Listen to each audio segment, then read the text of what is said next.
427. A nação dos hebreus estava então reduzida a esse estado miserável, e por 2 fatos foi 2 vezes levada para além do Eufrates.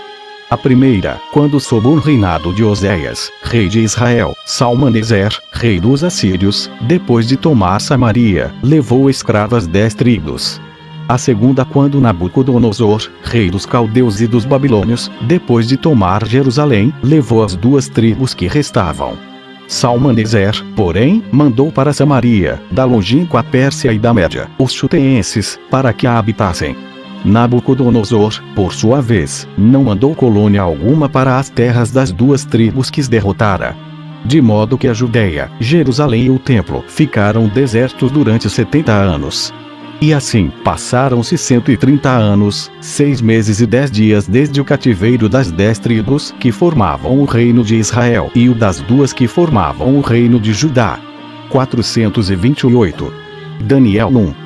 Dentre todos os filhos da nação judaica, parentes do rei Zedequias e outros de origem mais ilustre, Nabucodonosor escolheu os que eram mais perfeitos e competentes, e deu-lhes preceptores e mestres para que os educassem e instruíssem com grande cuidado. A alguns fez eunucos, como costumava fazer a todas as nações que os derrotava. Ordenou que os alimentassem com as mesmas iguarias de sua mesa e os fez aprender não somente a língua dos caldeus e dos babilônios, mas também todas as ciências em que esses povos eram peritos. Dentre os moços que eram parentes de Zedequias, havia 4 perfeitamente honestos e inteligentes: Daniel, Ananias, Misael e Azarias, porém Nabucodonosor trocou-lhes os nomes. Deu a Daniel o nome de Beltesazar, e a Ananias chamou Sadraque, a Misael, Mesaque e a Azarias, Abed-nego. O excelente caráter deles, a beleza de sua inteligência e a sua grande sabedoria fez com que o príncipe lhes dedicasse um grande afeto. Eram tão sóbrios que preferiam comer apenas coisas simples, abstendo-se de seres vivos e das iguarias da mesa real. Assim, rogaram ao eunuco Aspenaz, sob cujos cuidados estavam, que tomasse para si o que era destinado a eles e lhes desse somente legumes, tâmaras e coisas semelhantes, que não tivessem tido vida, porque aqueles manjares os aborreciam.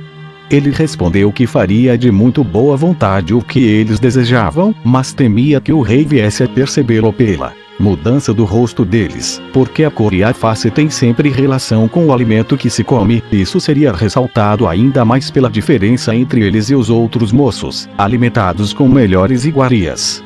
Também não era justo que, para lhe ser agradável, eles se pusessem em risco de perder a vida. Quando viram que o eunuco estava disposto a servi-los, continuaram a insistir e conseguiram dele permissão para experimentar pelo menos por uns 6 dias essa maneira de se alimentar e depois continuá-la, se não causasse alteração na saúde deles. Caso fosse notada alguma mudança em seus rostos, retomariam a antiga nutrição. Ele consentiu e, depois de constatar que não somente eles não se apresentavam mal, como ainda pareciam mais fortes e robustos que os outros moços de sua idade, alimentados com as comidas da mesa do rei, continuou sem temor a tomar para si o que era destinado a eles e a alimentá-los do modo como desejavam. O corpo deles tornou-se mais belo e mais apropriado para o trabalho, e a sua inteligência, mais pronta e capaz, porque não era enfraquecida pelas delícias que tornam os homens efeminados. Fizeram grande progresso nas ciências dos egípcios e dos caldeus, particularmente Daniel, que se dedicou também à interpretação dos sonhos, e Deus o favorecia com revelações. 429. Daniel 2. 2 anos depois da vitória obtida por Nabucodonosor sobre os egípcios, esse príncipe teve um sonho estranho, do qual Deus lhe deu a explicação enquanto ele dormia. Depois que acordou, porém, esqueceu o sonho e o seu significado. Por isso mandou chamar os maiores sábios dentre os caldeus, os que se dedicavam à predição do futuro, chamados magos devido à sua sabedoria. Disse-lhes que tivera um sonho, mas o havia esquecido, e ordenou-lhes que lhe dissessem qual era e o que significava. Eles responderam que era impossível aos homens o que ele desejava. Tudo o que podiam fazer era explicar o sonho depois que ele o tivesse narrado. O rei ameaçou-os de morte se não obedecessem, e, como continuassem a dizer a mesma coisa, mandou matá-los. Daniel soube de tudo e, vendo que ele e seus companheiros corriam o mesmo risco, foi ter com Arioque, comandante da guarda real, para saber o motivo. Arioque contou, e então Daniel suplicou-lhe que rogasse ao rei para suspender a execução até o dia seguinte, porque estava confiante de que se pedisse a Deus para revelar o sonho, ele ouviria sua oração. O oficial foi referir tudo ao rei, e este consentiu em esperar. Daniel e seus companheiros passaram toda a noite em oração a fim de obter de Deus o livramento para os magos, e para eles também, pelo perigo em que os colocava a cólera do rei, e a manifestação do sonho que o rei havia esquecido. Deus, movido de compaixão, revelou a Daniel o sonho e o seu significado, para que fosse dizê-lo ao rei. A alegria de Daniel foi tão grande que ele se levantou no mesmo instante para comunicar aos companheiros a graça recebida de Deus. E, tendo-os encontrado muito tristes, pensando já na morte, animou-os a tomar coragem e alimentar maiores esperanças. Deram todos juntos muitas graças a Deus por ter tido piedade de sua juventude. Logo depois que raiou o dia, Daniel foi pedir a Arioque que o levasse à presença do rei, a fim de lhe dizer qual fora o sonho. Apresentando-se diante do soberano, ele disse que, embora fosse lhe manifestar o sonho, rogava que o não julgasse mais hábil que os magos que não o puderam fazer, pois na realidade não era mais sábio que eles. A revelação que tivera foi motivada pela compaixão que Deus sentira pelo perigo em que ele e seus companheiros se encontravam, por isso ele lhe revelará o sonho e a sua significação. E acrescentou: Eu, majestade, não estava menos apreensivo pelo risco que corríamos eu e os meus companheiros que pela tristeza de ver a injustiça que vossa majestade cometeu, condenando à morte tantos homens de bem por não terem conseguido fazer uma coisa inteiramente impossível aos homens, por mais inteligentes que sejam, e que somente Deus pôde fazer.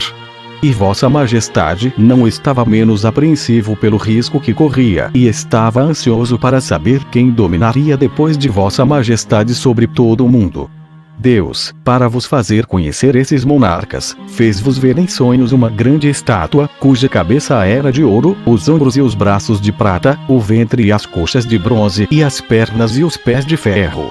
Vossa Majestade viu depois uma pedra rolar da montanha sobre a estátua, quebrando-a em pedaços e reduzindo-a a um pó mais fino que a farinha, o qual o vento levou sem que tivesse ficado o menor vestígio. Por fim, Vossa Majestade viu essa pedra crescer de tal modo que esmagou com seu peso toda a terra. Esse foi, Majestade, o vosso sonho, e esta é a explicação. A cabeça de ouro representa os reis da Babilônia, vossos predecessores.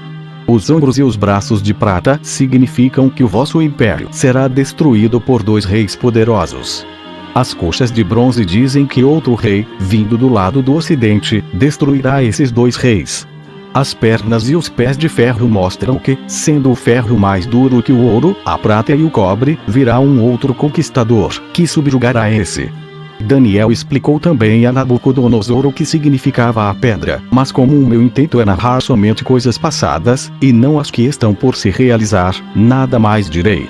Se alguém desejar saber mais alguma coisa em particular, leia nas Sagradas Escrituras o livro de Daniel. Nabucodonosor, com transportes de alegria e de admiração por Daniel, prostrou-se diante dele para adorá-lo e ordenou a todos os seus súditos que lhe oferecessem sacrifícios, como ao seu Deus. Deu-lhe o nome daquele que ele reconhecia antes por Deus e honrou, bem como aos seus parentes, com os primeiros cargos no seu império. Essa rápida e prodigiosa felicidade suscitou tão grande inveja contra essas 4 pessoas que poderia lhes ter custado a vida, como direi a seguir. 430. Daniel 3. Nabucodonosor mandou fazer uma estátua de ouro de 60 côvados de altura e 6 de largura, que foi colocada no grande campo da Babilônia. Quando de sua consagração, mandou vir de todas as partes de seu território as pessoas mais importantes e ordenou que ao primeiro som de trombetas todos se prostrassem por terra para adorá-la, sob pena de ser lançado numa fornalha ardente quem não o fizesse. Todos obedeceram à ordem, exceto os amigos de Daniel, que disseram não poder fazê-lo sem violar as leis de seu país.